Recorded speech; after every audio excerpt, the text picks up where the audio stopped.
ఇప్పుడు సంక్రాంతికి వస్తారు, వచ్చి మళ్ళీ వెళ్ళిపోతారు. అలాంటి వాళ్ళల్లో వీళ్ళు కూడా ఒకరని నేను అనుకుంటున్నా. ఎందుకంటే నాన్ లోకల్ పొలిటీషియన్స్, వీళ్ళు ప్రజల్లో ఉండరు, ఇక్కడ వాళ్ళ కుటుంబాలు కాపురం ఉండవు, ఇక్కడున్న ప్రజల సమస్యలను తెలుసుకోరు. కేవలం ఎలక్షన్స్ వచ్చినప్పుడు సంక్రాంతికి ఎలాగైతే డూడు బసవన్నలు వస్తాయో అలా వస్తారు, వెళ్ళిపోతారు. కాబట్టి ప్రజలకు తెలుసు మొదటి నుంచి ప్రజల్లో ఉంటుంది ఎవరు, ప్రజల సమస్యల కోసం పోరాడింది ఎవరు, అధికారంలోకి వచ్చాక ఆ సమస్యల్ని దూరం చేసి వారికి ఇచ్చిన ప్రతి వాగ్దానాన్ని నెరవేరుస్తూ రాష్ట్రాన్ని అభివృద్ధి చేస్తూ ప్రజలకు కూడా సంతోషాలను అందించింది వైఎస్ఆర్ గారు, జగన్ గారు మాత్రమే. కాబట్టి ఈరోజు ఎవరో వచ్చి ఏదో చెప్తే జనాలు నమ్మటానికి పిచ్చోళ్ళు కాదు.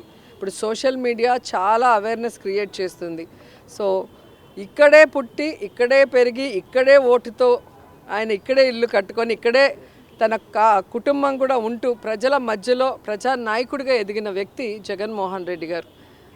ఈరోజు ఒక పార్టీ పెట్టి తన తండ్రిని అభిమానించే వాళ్ళకి తన తండ్రి లేరు అని, ఇక మాకు లైఫే లేదనుకొని ఏడుస్తూ ఉన్న ఈ రాష్ట్ర ప్రజలకి రాజన్న బిడ్డ నేనున్నాను, రాజన్న రాజ్యాన్ని తీసుకొస్తానని పావురాల గుట్టలో ప్రమాణం చేసి ఆ తర్వాత ఎన్ని కష్టాలు, ఎన్ని అవమానాలు, ఎన్ని తప్పుడు కేసులు పెట్టి ఆయన్ని జైల్లో పెట్టినా కూడా ఏ రోజు ఎవరికి తల ఒగ్గలేదు, ఎక్కడా కాంప్రమైజ్ అవ్వలేదు, ఎక్కడా ఏ పార్టీతో పొత్తు పెట్టుకోలేదు, ఏ పార్టీలో విలీనం చేయలేదు.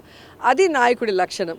అంతేగాని పక్క రాష్ట్రంలో పార్టీలు పెట్టి అక్కడ జనాలు చీకొడితే మళ్ళీ ఇక్కడికి వచ్చి కాంగ్రెస్లో చేరి మాట్లాడితే ప్రజలేం పిచ్చోళ్ళు కాదు. ఈరోజు ఆంధ్రప్రదేశ్లో కాంగ్రెస్కి ఓటు అడిగే నైతిక అర్హత లేదు, హక్కు లేదు. ఎందుకంటే బాగున్న ఈ రాష్ట్రాన్ని ముక్కలు చెక్కలు చేసింది కాంగ్రెస్ పార్టీ.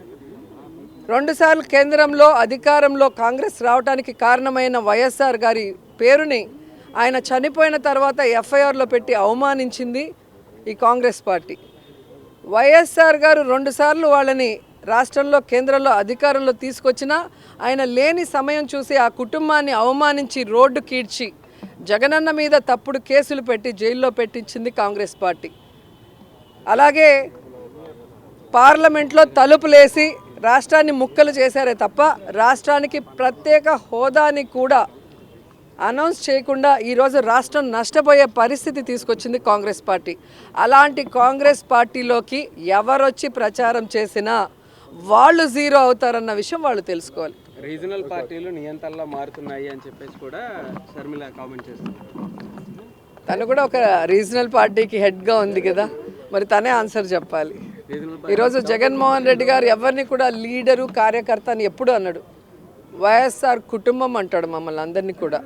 ఈరోజు ఎస్సీ, ఎస్టీ, బీసీ, మైనారిటీ సామాన్యులందరినీ కూడా అసామాన్యులుగా మంత్రుల్ని, డిప్యూటీ సీఎంలు చేసిన ఘనత జగనన్నకే ఉంది. నియంతృత్వ పోకడలు ఉంటే ఇవన్నీ ఎలా జరుగుతాయి? గతంలో మీరు అందరూ రాజకీయాలను చూశారు. గతంలో మినిస్టర్లు ఎవరు, వాళ్ళ పరిపాలన విధానం ఎలా ఉంది, ఈరోజు ఎలా ఉందో మీరు చూడండి.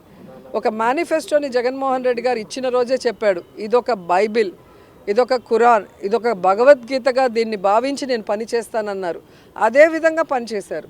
ఈరోజు ప్రతి కుటుంబంలో ఎంతమంది ఉంటే అంతమంది ఎస్సీ, ఎస్టీ, బీసీ, మైనారిటీ, ముఖ్యంగా మహిళలకి ఈరోజు సంక్షేమాన్ని, అభివృద్ధిని అందించారు. కాబట్టి అంబేద్కర్ గారి నిజమైన వారసుడుగా సోషల్ జస్టిస్ అనేది చేశారు. కాబట్టి ఈరోజు గర్వంగా అంబేద్కర్ గారి మహాశిల్పాన్ని ఆయన ఆవిష్కరించారు. అలాగే గాంధీ గారు కలలు కన్న గ్రామ స్వరాజ్యాన్ని కూడా జగనన్న తీసుకొచ్చి ప్రజల వద్దకే పరిపాలన వెళ్ళింది. కాబట్టి ఈరోజు ప్రజలు ఎవరికి లంచాలను ఇవ్వాల్సిన అవసరం లేదు, ఏ నాయకుడికి తల వంచి కాళ్ళు పట్టుకోవాల్సిన అవసరం లేదు. డైరెక్ట్గా డీబీటీ ద్వారా వాళ్ళ అకౌంట్లకే వారి ఇంటికి వాలంటీర్ వెళ్ళి వారికి కావాల్సిన పేపర్స్ తీసుకొని ఎవరు దేనికి అర్హత ఉంటే అది డైరెక్ట్గా వాళ్ళ ఇంటికి వస్తుంది. అంటే ఎక్కడ నియంత్రిత పోకడలు ఉన్నాయో ఒకసారి చెప్పాలి. కాబట్టి వాగే నోర్లకి 2024 సమాధానం చెప్తుంది.